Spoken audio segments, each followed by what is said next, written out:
Welcome to Biologic Therapy for patients with severe asthma, impeding the inflammatory cascade, presented by the Global Education Group in collaboration with the Asthma and Allergy Foundation of America at Immunology Live. My name is Dr. Jonathan Koren. I'm an associate clinical professor of medicine and pediatrics in the divisions of allergy and immunology at the David Geffen School of Medicine at UCLA here in Los Angeles. Today's session is part of a patient-physician tethered initiative. On Monday, August 15th, 2022, we held an education session for patients affected by severe asthma, either newly diagnosed or currently being treated, and their caregivers. During that session, we polled the patient participants to gauge their experience managing their severe asthma. We'll be discussing results from those polls in several points of today's presentation. The session is also interactive, allowing us to take your questions in real time throughout this presentation. We encourage you to enter questions at any time in the box below. Now I'd like to introduce my co-presenter, Dr. Michael Wexler, Director of the Cohen Family Asthma Institute at National Jewish Health, and Sanaz Eftekhari, Vice President, Corporate Affairs and Research at the Asthma and Allergy Foundation of America. Thank you, Michael and Sanaz, for joining me today. Let's get started.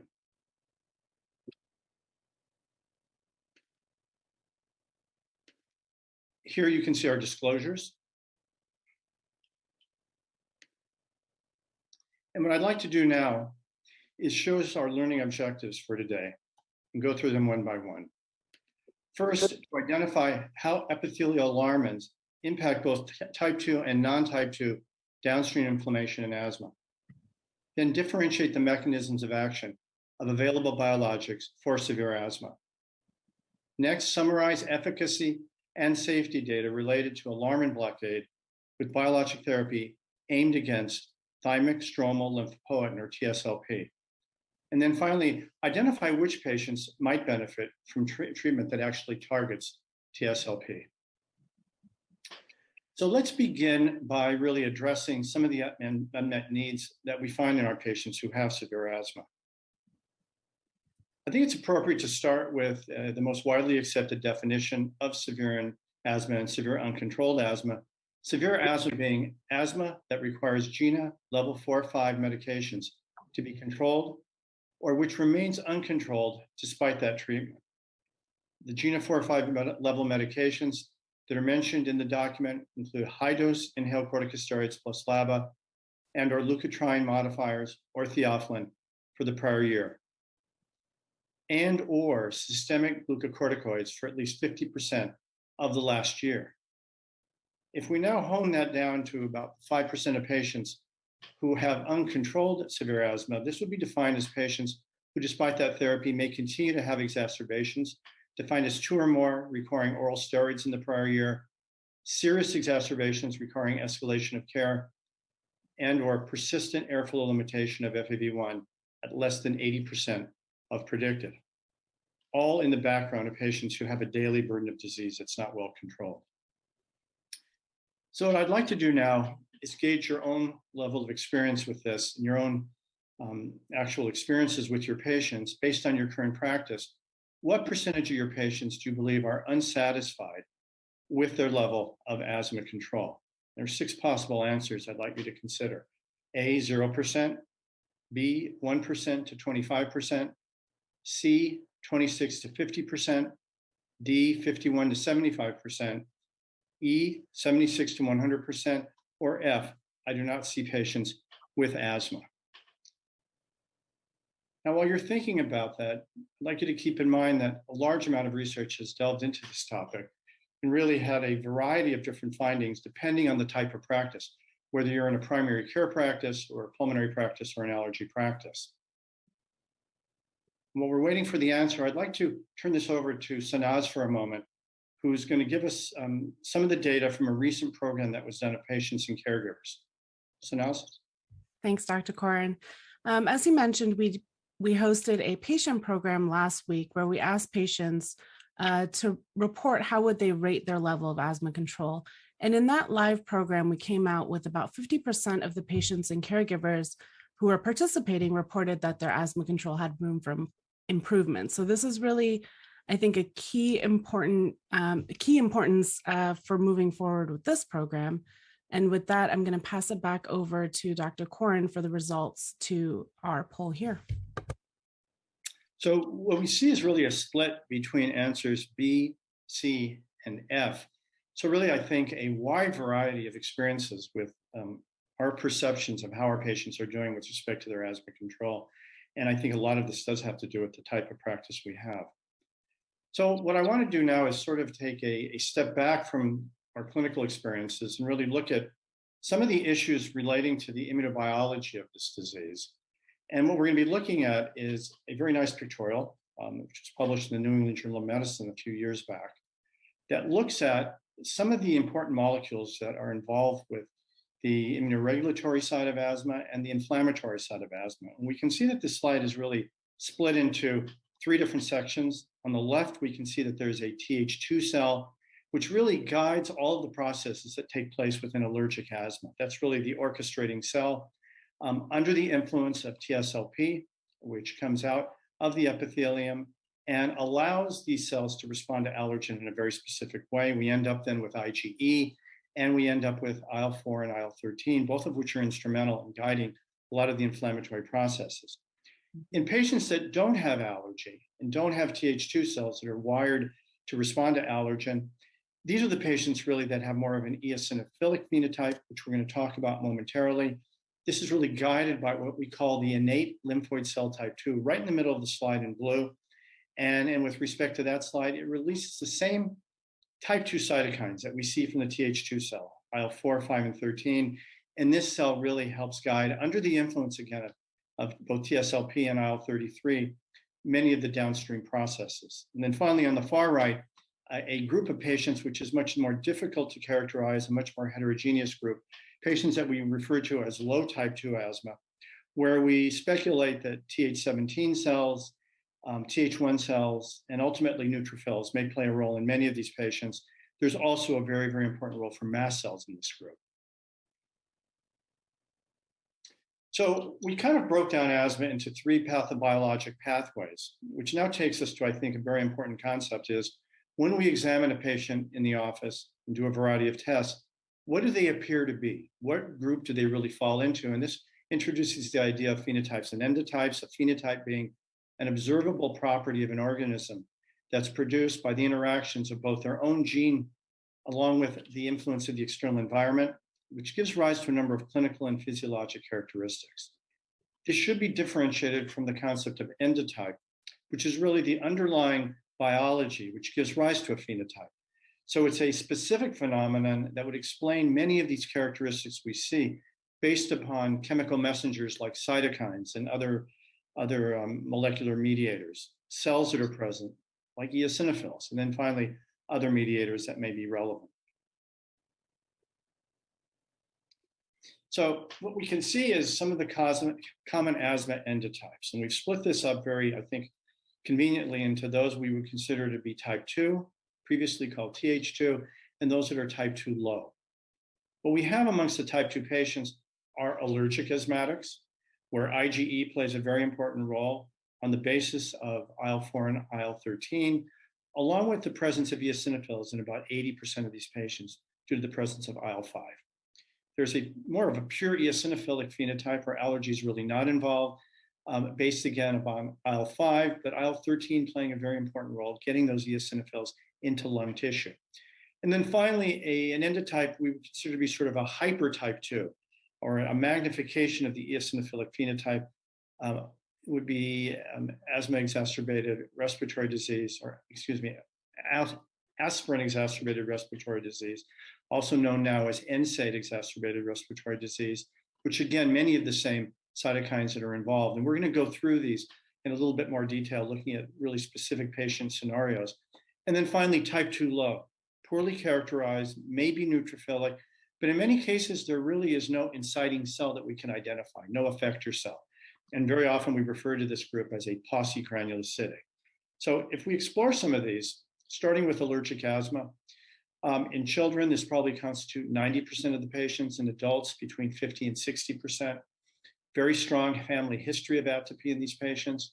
Typically comes on in childhood, or at the very latest in adolescence up to about age 20. Frequently, the end product, the allergic march, with atopic dermatitis, food allergy, and allergic rhinitis preceding it. You can tell these patients are allergic and identify them as such through positive skin tests and positive specific IgE. Usually they have a marked elevation of total serum IgE. Blood eosinophils are variably elevated in about 80% of patients, as is the exhaled nitric oxide, which is a very good identifier for the presence of IL-13. What we really don't know is whether mild allergic asthma can progress over time or whether it comes on with a vengeance in a certain subphenotype of severe asthmatics. If we contrast this with type 2 asthma that's much later in onset, and this typically is a group known as eosinophilic asthma, defined as a blood eosinophil count of greater than 150 cells per microliter. And in severe asthma, there are very high numbers of eosinophils. They can persist despite treatment with inhaled and oral steroids. And this is something that's been shown to be very consistent over long periods of time. These patients tend to be non-allergic. Disease comes on in their late 20s or even late 30s, much less related to both atopy and to family history. And what distinguishes this group from the allergics is it can be very severe from the outset, very, very closely related to nasal polyps and any subgroup of patients with aspirin or NSAID hypersensitivity. And then finally, that third pathway that we mentioned in our diagram, those with low or non-type 2 asthma, often late onset, greater than 40 years of age, frequently associated with gastroesophageal reflux. These patients may also have chronic rhinosinusitis, but typically without nasal polyps. And these people may have obesity as a distinguishing factor. Oftentimes, because they don't really have a modifiable trait that responds to steroids, they don't respond to either the inhaled or oral form of these drugs, even though many of them will end up on these drugs for long periods of time, despite the fact that they may not be very effective. Biomarker-wise, they have low blood eosinophils and a very low exhaled nitric oxide. And skin testing may be a positive, typically to things like seasonal pollens, if they have associated seasonal allergic rhinitis, but typically this is not instrumental or really a guiding factor in their disease course. So this again reiterates that from the epithelium, which really is hit upon by a number of external factors, ranging from viruses to allergens to pollutants to bacteria, with the release of these alarmins, TSLP, interleukin-33, and IL-25, these three so-called alarmins have a very important impact, whether it's allergic asthma on the left, eosinophilic non-allergic asthma in the center, or non-type 2 asthma on the right, which again shows the presence of the neutrophils and the mast cells. What's also important to keep in mind is that these alarmins, particularly TSLP, can go straight to the smooth muscle, where it does have an effect on thickening and hyperresponsiveness of the airway. How does the epithelium really impact upon all this? And the epithelium plays a critical role. And this is something we've learned over the past decade. On the left, we can see it plays a critical barrier and sensor function. It's good because we want to keep external factors out of the body. And we can see that there is some mediation of immunity through the epithelium. Typically, with regard to the alarmins, this is more in the line of what we would call parasitic immunity, much less of an impact on bacterial or viral immunity. Where the alarmins really, I think, get in the way of asthma and cause contribution to the disease is through the induction of inflammation, which we're going to be learning a lot about today, and the mediation of long-term structural consequences, which ultimately will lead to narrowing of the airways and irreversibility of the asthma. Some of the things that we have to keep in mind with this dysfunctional epithelium that we find in asthma are, first, there is genetic impairment of the junctional proteins. So these junctional proteins actually allow the cells over time to drift apart. Filaggrin is a very good example of one of these proteins that's genetically regulated. Environmental factors, things like allergens, particularly fungi, have the ability to increase the permeability and loss of barrier function. And then finally, the airway can become colonized, whether it's the upper or lower airway, and these bacteria will have an effect over time. Ultimately, all this leads to denudation of the epithelium, impaired epithelial repair after an injury, like an infection, and then finally, spontaneous goblet cell metaplasia. And if we look at this little pictorial, we can see that due to the effect of house dust mite, we actually see a reduction in staining of these junctional proteins. There's a a proteolytic effect. So these cells become very porous and allow the external environment to penetrate much more easily.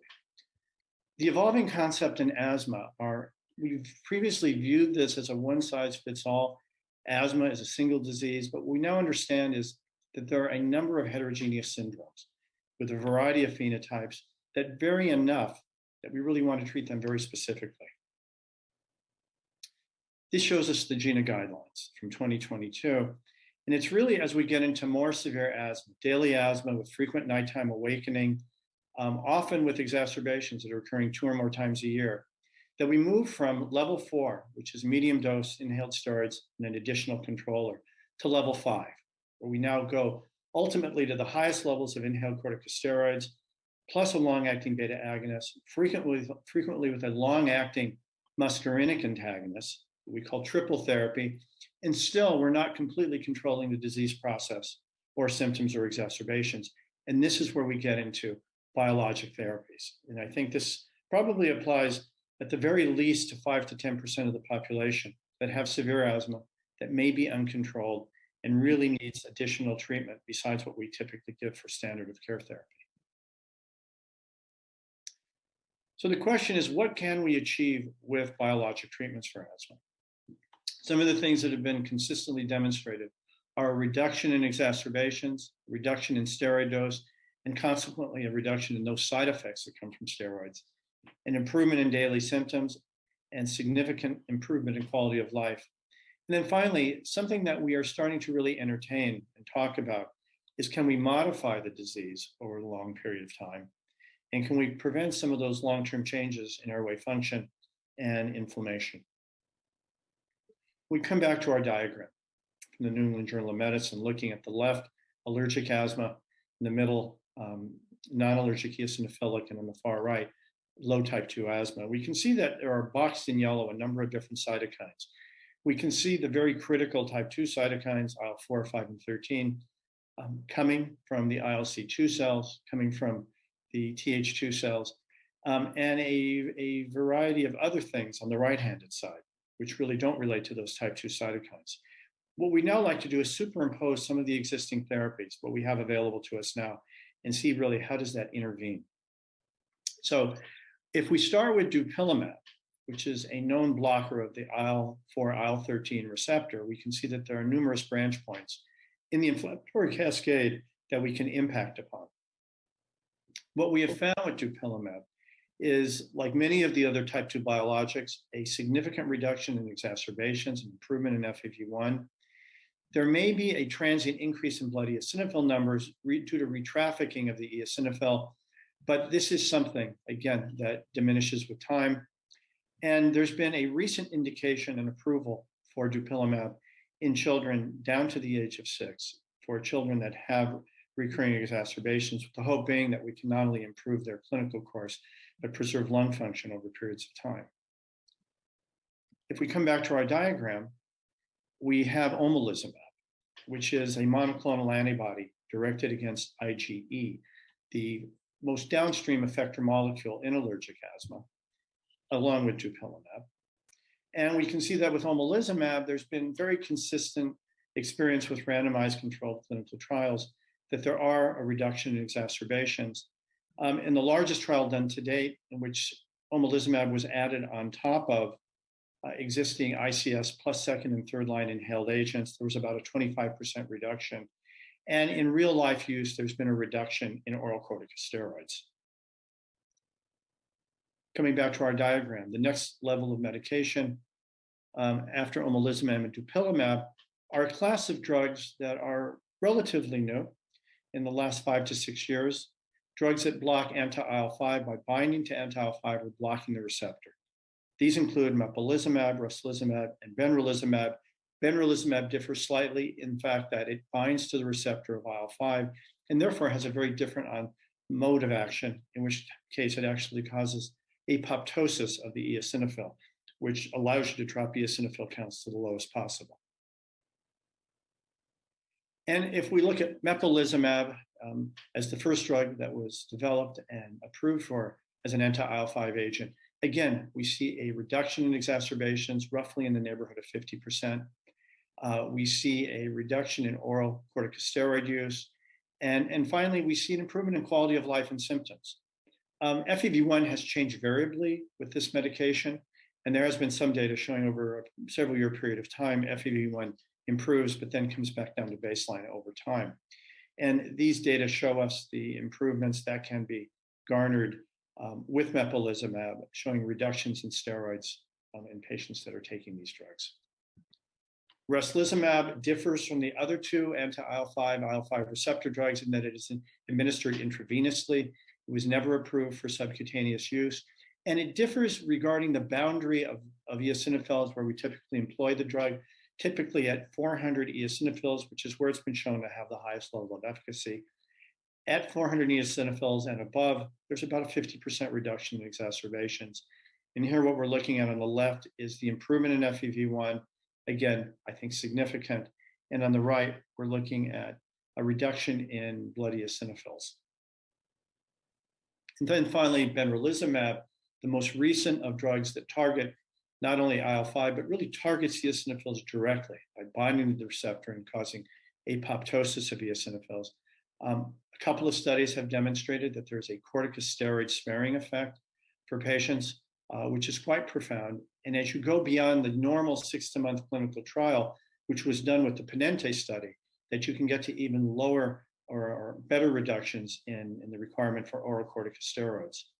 And what we can see here is really on the upper, we're looking at the improvement in corticosteroid dose, and in the lower, we're looking at improvements in exacerbations in patients who are treated with benralizumab.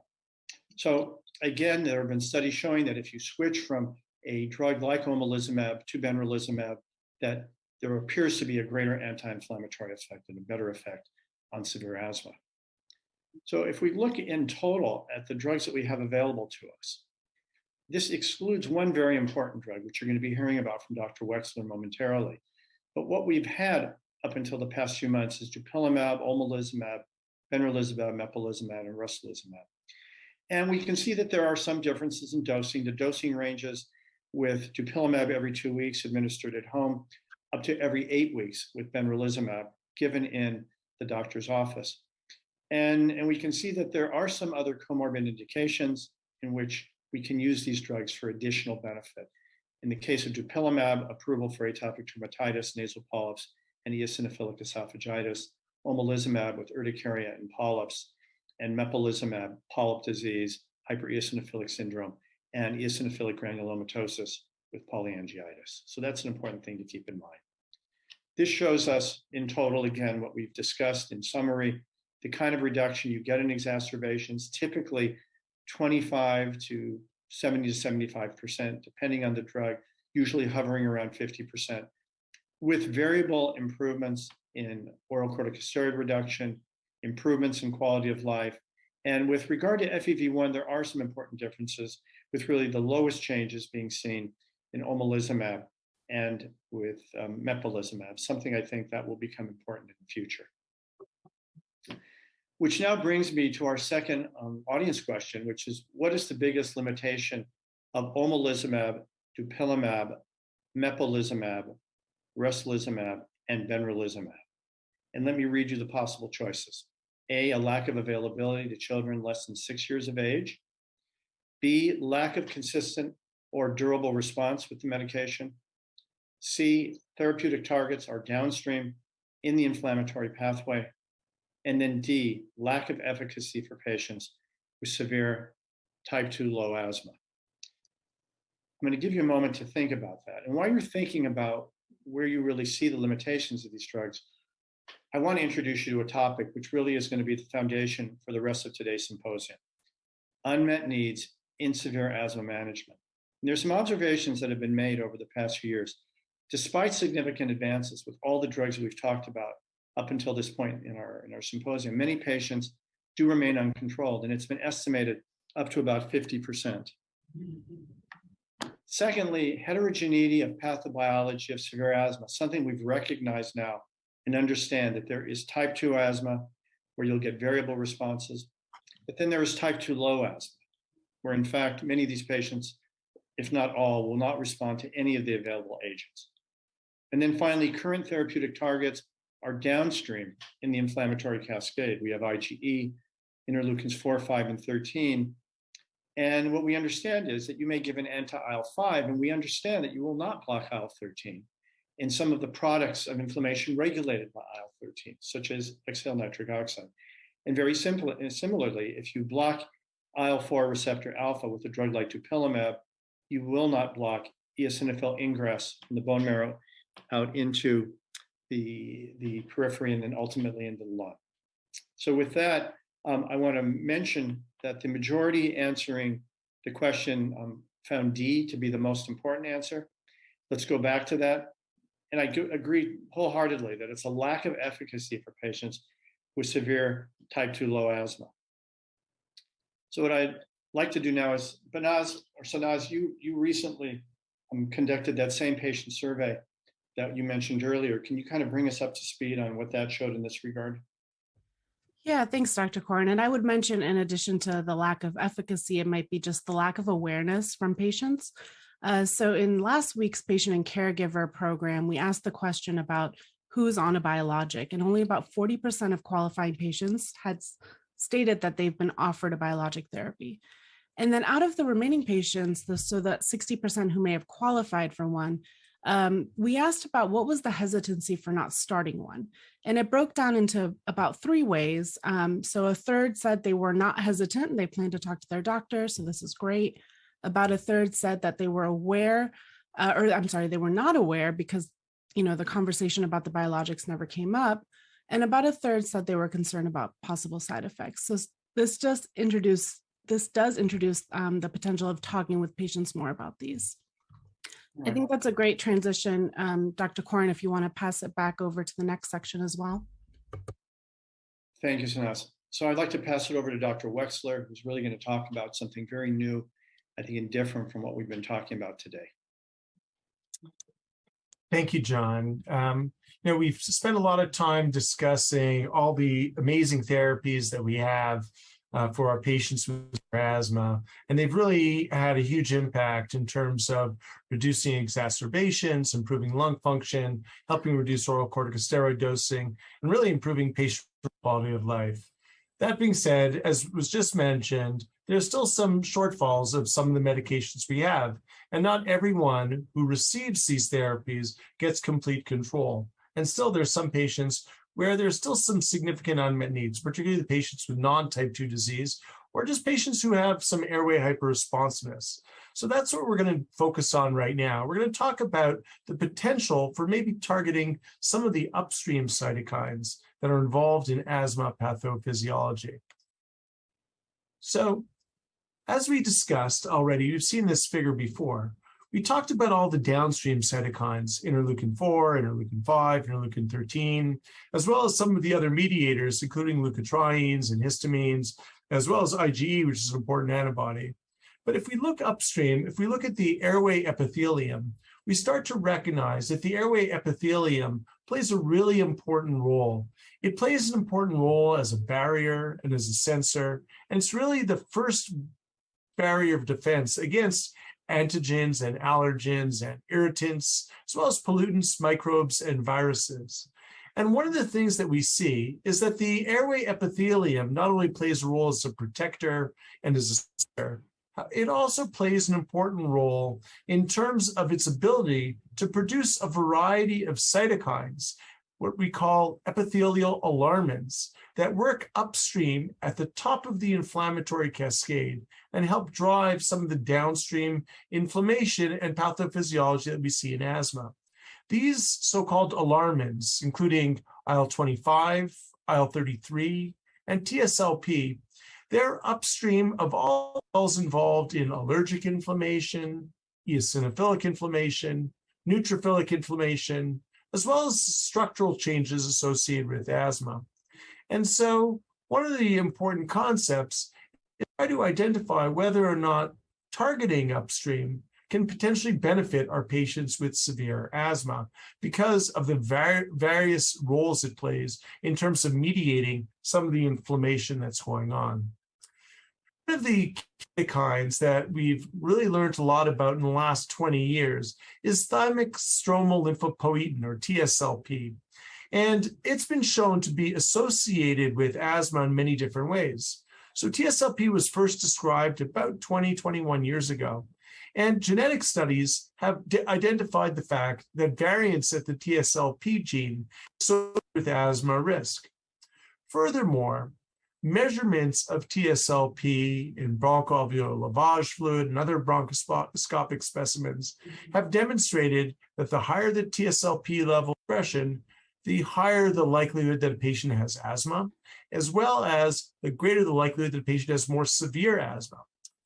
Furthermore, higher TSLP expression is associated with higher type 2 cytokines and chemokine expression. And importantly, these are associated with disease severity. So in response to all of these different stimuli, whether it's viruses, cigarettes, pollutants, bacteria, allergens, or physical injury, these can all stimulate TSLP as well as the other epithelial cytokines to drive the downstream inflammatory pathways that are involved in asthma. And it's been shown, for instance, that TSLP levels are associated with not only severity, but also reduced lung function, the for airway remodeling and airway hyperresponsiveness, as well as steroid response and exaggerated response to viral infections. So all of these are important features of asthma that are associated with higher levels of TSLP. So wouldn't it make sense, therefore, to potentially target TSLP, to target more upstream in the inflammatory cascade? Well, one of the nicer, newer therapies that we've developed is a drug called Tezepelumab. It's an anti-TSLP monoclonal antibody that specifically blocks TSLP from interacting with its receptor. And by blocking TSLP, you can potentially reduce the initiation and the persistence of airway inflammation that we see downstream, as well as the role that airway hyperresponsiveness plays in terms of asthma pathophysiology. In addition, it's been observed that if you administer anti-TSLP, you get a reduction in a broad spectrum of cytokines, including IL-4, IL-5, and IL-13, key type 2 cytokines. And also, you get reduction in type 2 biomarkers, as I'll show you, with reduction in eosinophils, IgE, and nitric oxide. Clinically, what has been shown and how does Tezepelumab differentiate itself from the other biologics? Well, similar to the other biologics, it can be administered, usually it's approved for administration every 4 weeks to individuals 12 years and up. Its only indication currently is for patients with severe asthma, but it's been approved in the United States, in Canada, and it's imminently being approved in UK and Europe. So these are very exciting times because we've now added a 6th biologic to our armamentarium. So why don't we take a look at the data upon which Tezepelumab was approved?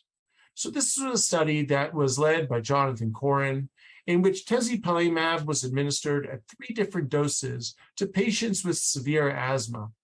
And these 3 different doses, 70 milligrams once a month, 210 milligrams once a month, 180 milligrams every 2 weeks, were all evaluated compared to placebo in patients who had moderate disease and who were poorly controlled. In the subsequent year, at week 52, the rate reduction of annualized asthma exacerbations was significantly reduced with all 3 Tezepelumab doses, with an important magnitude ranging from 61% down to 71% reduction in asthma exacerbations annually. One of the exciting things that was identified in this phase 2 study was that the reduction in exacerbations was seen independent of biomarkers. As can be seen in this figure from the study that was published in 2017 by Jonathan and colleagues, is that there was a reduction in exacerbations in patients who had low eosinophils, high eosinophils, in patients who had low nitric oxide or high nitric oxide, and in patients with Th2 status or a high Th2 status. In all of these groups, there was a reduction in exacerbations, suggesting that this therapy works in a broad group of patients.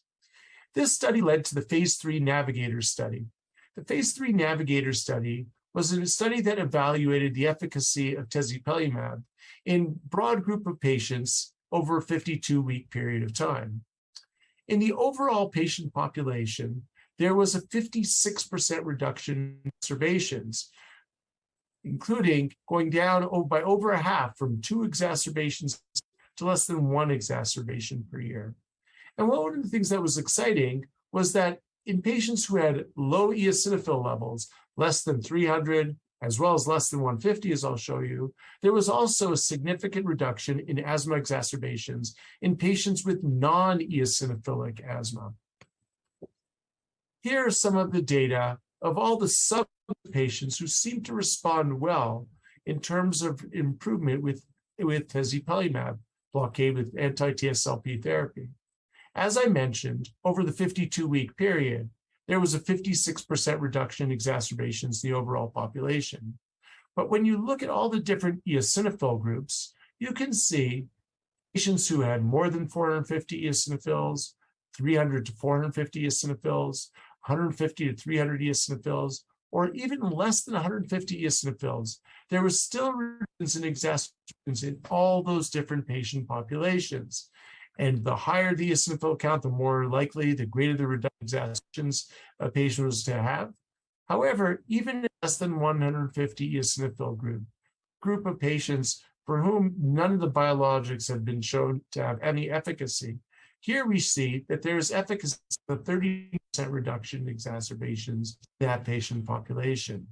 The same thing was shown for nitric oxide. In the patients who had higher than 50 parts per billion of nitric oxide, there was 73% reduction in exacerbations. 25 to 50, a 60% reduction. And even in patients who had nitric oxide levels less than 25, there was still a 32% reduction in exacerbations. Lastly, the same thing can be shown with regard to allergic status. In patients who were aeroallergen positive and with specific IgEs, there was a 58% reduction. But in patients who were negative for any IgE to perennial aeroallergen, there was still a 51% reduction in exacerbations. These data suggest that there's a broad group of patients who seem to respond to Tezepelumab with the important reduction in exacerbations. But not only in exacerbations, also in terms of lung function.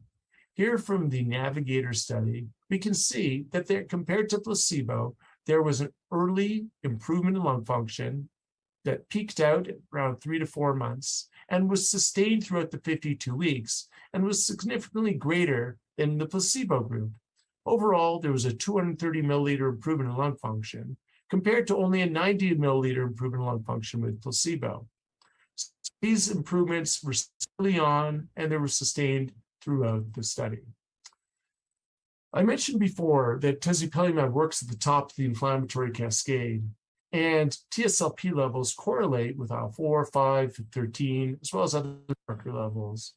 Tezepelumab was shown to reduce all 3 of the key biomarkers in type 2 inflammation, eosinophil counts, oxide levels, and IgE levels, all were reduced with Tezepelumab treatment over the 52-week period. And importantly, these biomarkers all were reduced, and this is the first biologic to show reduction in all 3 of these key biomarkers, again suggesting how broadly this therapy may be utilized. One of the other studies evaluated the efficacy of Tezepelumab in patients who were on oral corticosteroids. Now, while there was positive studies with benralizumab, with mepolizumab, dupilumab, in terms of reduction of oral corticosteroids, this study, in which Tezepelumab was compared to placebo in patients with oral corticosteroid, did not meet its primary endpoint. This is a study that I led, and what we found was, while 54% of patients treated with Tezepelumab were able to reduce their corticosteroid dosing by 90 to 100%, almost coming off of steroids, there was a significant placebo response. 46% of patients treated with placebo were able to reduce steroid dose by 90 to 100%. For all the other strata of corticosteroid reduction, there was a significant difference. Now, we think that lack of difference may be due in part to the large placebo effect resulting from the long duration of the oral steroid reduction phase, and also the multiple attempts to reduce oral corticosteroid dose that were allowed in this study compared to other studies. Interestingly, in a post-hoc analysis, fewer placebo recipients achieved a 90 to 100% reduction in maintenance oral steroid dose at week 20, compared with a placebo at week 48. This suggests that perhaps oral steroid dose reductions in uncontrolled patients, had they been not permitted, perhaps we would have seen different results. Also, it's important to look at some of the secondary endpoints. In this study, there were still reduction in exacerbations with Tezepelumab compared to placebo. The steroid reduction wasn't very different. 31% reduction in exacerbations. And there was a significant improvement in lung function, FEV1, with Tezepelumab compared to placebo. Furthermore, despite the fact these patients were tapering their corticosteroids, there were greater improvements in ACQ, AQLQ, and asthma symptom diary scores. One of the other studies that was done was the Cascade study, which was a biomarker study, which we'll talk about in a moment. But it and two other smaller studies, an allergen challenge study and a phase 2 Upstream study, all demonstrated that Tezepelumab had a significant benefit in terms of reducing hyperresponsiveness. Now, airway hyperresponsiveness, which can be measured either with the methacholine challenge or mannitol challenge, is quite a bothersome attribute of patients who have asthma. Airway hyperresponsiveness suggests that the airways are healthy, that patients will react to different stimuli. And in these studies, it was demonstrated that Tezepelumab reduces this degree of airway hyperresponsiveness, suggesting that perhaps by blocking TSLP at the airway epithelium, as well as potentially downstream at the airway smooth muscle layer, you can have significant benefits in terms of ameliorating airway hyperresponsiveness as well. All of these studies demonstrate broad efficacy of Tezepelumab, but an important question with any new therapy is it safe? Well, in the different studies that were observed, and particularly in the Navigator study, there was no significant difference in terms of safety signals in patients treated with Tezepelumab versus placebo. In terms of the proportion of patients who had any adverse event or any serious adverse event, those results actually favored Tezepelumab, although there was no statistical difference.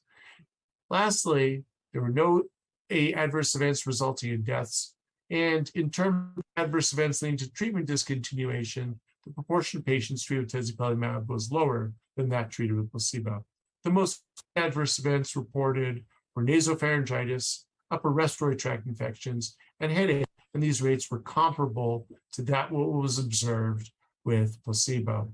There were no significant differences between severe infections or malignancies between these different groups, and injection site reactions occurred in similar proportions, 3.6% versus 2.6% in Tezepelumab versus placebo studies.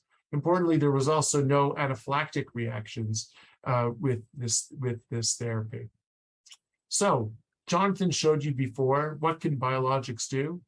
Well, here we are adding Tezepelumab in the last column to show you that Tezepelumab also has robust efficacy in terms of exacerbation rate reduction, in terms of FEV1 improvement, and in terms of quality of life improvement. In terms of oral steroid reduction, I don't think we're quite there yet, although given the totality of the data, I feel quite comfortable administering Tezepelumab to patients on oral corticosteroids as well. So let's just summarize what we've talked about today, what Jonathan has shown us, and what I've shown you. It's clear that the response to asthma therapies is quite variable. And one of the challenges that we face as clinicians is trying to evaluate who responds to which therapy. And so I think it's important to evaluate all of those specific features in our patients with asthma and to try to identify which therapies should we give to which patients. So we now have all these biologic therapies that can treat patients with severe asthma. So I'd like to just bring back my colleagues and let's have a brief discussion and discuss the role, the place of Tezepelumab in treating patients with severe asthma. Jonathan, I'll start with you. What are your thoughts in terms of where to use Tezepelumab? Should you be using it first line? Is it second line for failures? Is it for patients with non-type 2 asthma because it works so broadly? You should use it in type 2 asthma. What about patients with oral corticosteroids? What are your thoughts? I think when you look at the biggest unmet need that we have currently, and I think the audience did a great job of answering this question, it's people with low type 2, which in some case series can be 40 or 50% of patients with poorly controlled asthma, with increased symptoms, with a lot of exacerbations, maybe even hospitalizations. So right off the bat, we have a very significant group of patients that requires something that we've never had before, and that is, I think, Tezepelumab to treat this group. And you showed us very nicely, Mike, how efficacious it is in that group. Another consideration when you're trying to pick a biologic, particularly if it's first line, is what are comorbidities. So you have to always consider, as I showed in the first half of the discussion, are polyps present? Is EOE present? Is atopic dermatitis present? You have to make that consideration. But if you were to ask me, is this drug something that you could use, notwithstanding other comorbid conditions, that somebody has severe asthma, which cohort do you put it in? Not only the low type 2, but I think when we look at the efficacy data for type 2 itself, whether it's allergic or non-allergic, and as the eosinophil count goes higher and higher, this is a very, very highly efficacious agent for those patients as well. Where I'm probably going to really consider this most strongly as first-line therapy would be in the low type 2 patients and patients who have eosinophilic allergic asthma. Because when you look at how TSLP really works, without it, you don't have the development of allergic type 2, allergen-specific Th2 cells. So really, TSLP is instrumental in the development and sustenance of allergy. And if we can directly address that immunobiologic problem with a specific agent, I think it really puts us way ahead, gives the patients really a big advantage in terms of controlling the disease and maybe long-term preventing some of the complications. Yeah, I agree. I think I'm just excited that we have so many good therapies. And the fact that over the last 7 years, we've had 5 new therapies approved for asthma on top of omalizumab approved 19 years ago. I think it really gives us a great opportunity to treat many of our patients. Certainly the non-type 2 patients, we don't have any other biologic therapies that are effective in those patients. So that's a no-brainer. But I think patients who've got mixed phenotypes who aren't purely eosinophilic or purely allergic or just pure nitric oxide increases, I think for those patients, Tezepelumab would be fine. And one of the other advantages is, in addition to treating based on other comorbidities, is that we can, if one drug doesn't work, we can always switch and see if another drug does work. So that's another potential role, is for patients who aren't responding as well as we'd like to our asthma therapy. So some of the factors that I utilize in choosing biologics is, well, it's tough. And I think I recognize that. I think Jonathan recognizes that. There's no head-to-head study. Those are needed. We definitely need to consider therapy we should consider for which patient. We also need to figure out how we decide when to stop a biologic and when to switch a biologic. If it's working, when can we stop it?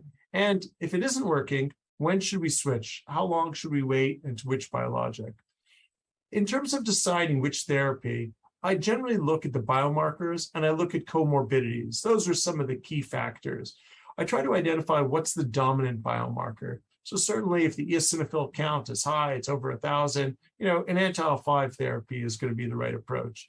If the nitric oxide is very high, again, over 75 to 100, that might be the dominant biomarker. And maybe using anti-IL-4/13 therapy might be the right approach. If there isn't a single dominant biomarker, I think that you're not going to be faulted for using any of them, or you could potentially anti-TSLP therapy. I also think type 2 comorbidities, whether it's chronic rhinosinusitis, nasal polyps, atopic dermatitis, or some rare eosinophilic disorders like hypereosinophilic syndrome or EGPA. And I try to look for all those different comorbidities before deciding which therapy to use in my patients. Lastly, as I mentioned, if it doesn't respond to an initial biologic therapy, I just consider switching them until I find the right drug for the right patient. Sometimes it's a matter of trial and error as well. But when I think about all the different potential patients, I think, you won't be faulted if you have patients who have got allergic eosinophilic asthma. Frankly, you can use any of the biologics as a starting point. Anti-IgE would be good for the allergic component. Anti-IL-5 or anti-IL-4/13 would be fine for the eosinophilic component. Or anti-TSLP, as I showed you, reduces nitric oxide levels, eosinophil levels, and IgE levels. For people with allergic, non-eosinophilic asthma, I think for those kinds of patients who are non-eosinophilic, you're not going to give an anti-IL-5. So for those patients, consider anti-TSLP or anti-IgE or anti-IL-4/13, particularly if the nitric oxide level is high. And for patients who've got eosinophilic asthma and are non-allergic, or they don't respond to anti-IgE or one of the other therapies, or they're out of range of dosing for anti-IgE, anti-TSLP, anti-IL-5, and anti-IL-4/13 all seem to be effective. And for patients on oral corticosteroids, well, the data really support anti-IL-5 and anti-IL-4/13 therapy. The anti-TSLP study that we did, the SOURCE study, didn't meet its primary endpoint, but we are doing another study looking at oral steroid reduction, changing the underlying schema a little bit of that study to perhaps better tease out some of the differences versus placebo. Other factors that I utilize are choosing, which drugs patient feel more comfortable with, what are some of the comorbidities, and how frequently using oral corticosteroids. But as I mentioned, head-to-head studies are needed. I'm going to pass the baton back to Jonathan, who's going to lead us in the question and answer period. John, why don't you take it from here?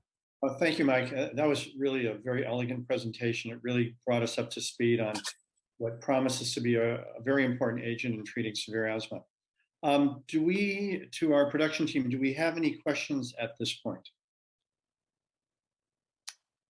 So here's one. Do biologics replace other asthma medications, or are they supplemental? Mike, what do you think of that question? Do biologics replace the other inhalers, or are they supplemental? Well, yeah. I think that I'm very hesitant to replace the inhalers. I have had many patients who do so well in the biologics that they stop their inhalers. But I think that there are a lot of benefits to the inhalers that we have, including the bronchodilatory effects of the beta agonists, the anti-inflammatory effects of the inhaled corticosteroids that work across a broad group of inflammatory processes. So I don't know that I really advocate for cessation of the inhaled therapies. I think if a patient is so well controlled that they don't need their inhalers anymore, I would sooner have them continue their inhalers and think about stopping the biologics because of the cost issues. The inhalers, they cost a few $1,000s a year, but the biologics cost $30,000 to $4,000 a year. And I think that's another important consideration. Yeah, no, I think those are some very important points to keep in mind. There will be people who taper off of them unbeknownst to us, but I have people keep them on hand because there will be exacerbations that may require corticosteroid anti-inflammatory therapy. So Naz, can you read us the next question? Sure. The next question is, please review differential responses based on ethnicity and race based on available studies. Well, so how does race and ethnicity play into the available studies for these biologics? I would say that there's not a lot of data right now, but Mike is working on a study that is hopefully going to provide some really important information. Mike, are you aware of much out there that?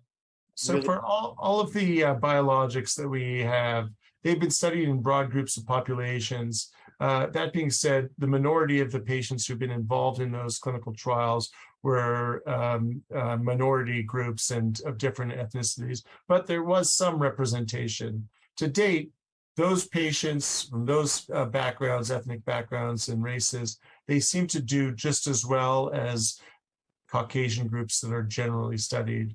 We've studied this not just with the biologics, but also with inhaled corticosteroids and long-acting beta-actin. There seems to be broad efficacy in all these patient groups. One of the issues it's seen in those patient populations is access to care. And I think that's an important consideration, as well as education about the availability of these kinds of therapies, the newer biologic therapies, and some cultural reticence about starting some biologic therapies.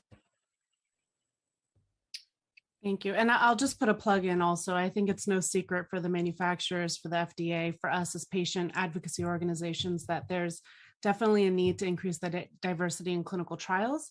So it is something that we're all working on as well, just for the future of studies that are available. The next question, how would you define treatment failure on a biologic? So Dr. Wexler, you talked a little bit about this. If a biologic doesn't work, try a different one. But what considerations do you take into account before you start a next therapy? Yeah, so I think it's important to mitigate expectations and to evaluate what was the reason that you put a person on a biologic to start with. So I always make note of that. Was it because of exacerbations? And were you able to reduce exacerbations? So did they have 4 exacerbations last year? And did they get down to 2 exacerbations this year? Well, I consider that a success, although it's only a moderate success. If the reason you did it is because the lung function is low and there's been no improvement in lung function, if you did it because the patient was on oral corticosteroid and able to reduce the dosing, if you did it because the patient was having persistent symptoms despite combination therapy, and the patient still had symptoms. So you want to try to evaluate what was the reason that you put the patient on to start with, and keep track of that in some kind of objective way. You can use that, do that using, the asthma control test, looking at lung function measures, looking at exacerbations. Sometimes some improvement is better than no improvement, and you have to acknowledge that getting down to 2 exacerbations from 4 is a good thing, but going from 4 to 4 suggests that the drug isn't working. And I would add to that, Mike, that some of the low-hanging fruit that we can look at pretty early during our treatment with biologics are things like asthma control questionnaires and symptoms, and even quality of life, along with FEV1. And when you showed us the data for Tezepelumab, we could see within 2 or 3 weeks you get a very nice improvement in FEV1. And we've seen this with some other drugs as well, but with Dupilumab certainly. So I think if you really want to take a good look at that patient early on, if you don't see any change in the first couple of months, you may want to continue the course, only because exacerbations may be one of the endpoints you're trying to affect. But certainly if a patient has a lot of symptoms, and that's one of the goals of therapy, we should be seeing that within the first couple of months of treatment. So now, did you bring us to the next question? Thank you both. Yeah, and one of the questions we get pretty often is about the application or the future of biologics for pediatrics. So we know that a lot of the biologics were starting out to be available for 18 and older. Some have been brought down to the pediatric age 6 to 12. But do you guys anticipate the future of biologics for under the age of 6 for asthma? Well, we have 3 drugs where we can go down to 6 now, which would be mepolizumab, omalizumab, and dupilumab. I'm sure this is something that will be coming forth as well with Tezepelumab. But we also know that these drugs seem to be pretty safe. Dupilumab has an indication in the first couple of years of life now for atopic dermatitis. One of the advantages of dosing the children early on is, particularly if you were to treat for atopic dermatitis, could you stop the allergic march? Or if you had a child with asthma coming on at age 2 or 3, which is when we might start to see allergic asthma, might you be able to preserve lung function and lung growth to a much greater extent if they were not responsive to existing treatments? So I think certainly we've already pushed that boundary down to 6, and I expect it to, in all likelihood, go lower. Yeah, in fact, there's a study going on now looking at omalizumab. It's called the PARC study. It's led by Wanda Pipitanical at Boston Children's, in which they're administering omalizumab versus placebo in kids at high risk of developing asthma, starting as low as age 2, to see whether or not you can prevent asthma down the road. And another important question is whether or not these biologic therapies, can they prevent airway remodeling? Can they result in complete remission if you give them for long enough to the right patient? Thank you. both. I'm going to squeeze in one more question and then we'll close out the program. So do you guys routinely perform pheno testing? I know we talked about the exhaled nitric oxide, and especially when measuring biomarkers and things like that. Do you guys routinely perform the pheno testing for patients on biologics? I do. I check pheno really just about every asthma patient. I think it's a useful biomarker. The same way I check FEV1 at all my visits, and the same way I check vital signs, the same way I do a physical exam. It's all part and parcel of this whole approach. And I think it's a useful biomarker that gives you a sense of IL-13 mediated inflammation. It's not expensive and it's very easy to do, and you get a quick result, within minutes.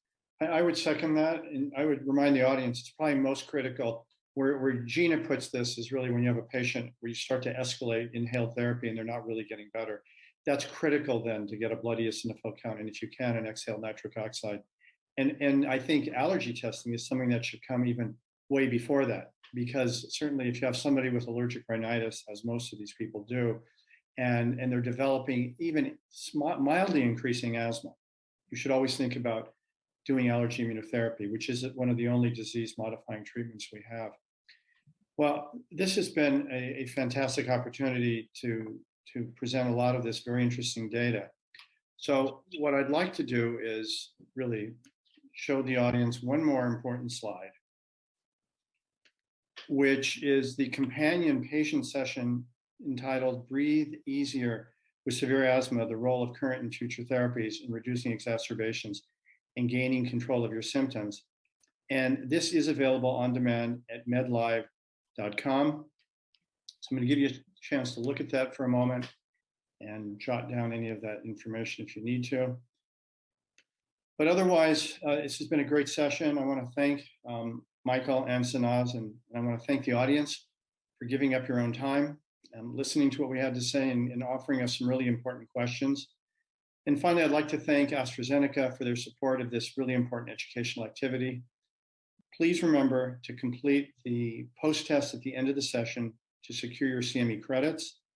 And then finally, please visit immunologylive.com to view everything that we went through today, along with potentially other sessions on demand that you may have interest in. So I wish everyone a good night and hope to see you again.